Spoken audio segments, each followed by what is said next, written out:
Are you having problems with the edit message feature not showing on your Facebook Messenger and you want to be able to fix this? Well, then you have come to the perfect video, because in this video I'm going to explain to you and show you step by step exactly how to fix this issue.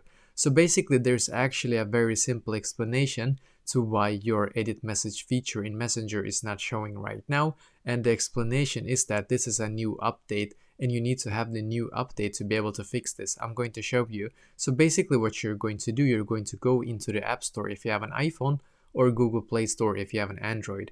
And in here we're going to search for Messenger. So search for Messenger either on your iPhone or Android, it doesn't matter, just so you know. You're going to scroll down and click on Messenger, and then you should be able to see the update button in here. Click on the update button, as you can see, because if you haven't already clicked on it, or if you haven't already updated to the latest version on your Facebook Messenger, well then unfortunately that is why it's not working for you basically. So you just need to update it and then go back into your Messenger, and then hopefully after that the edit message feature will now appear for you. So let me know in the comments below. Maybe if you have any questions, and I will try to answer to as many as I can. And also I wish you the best day.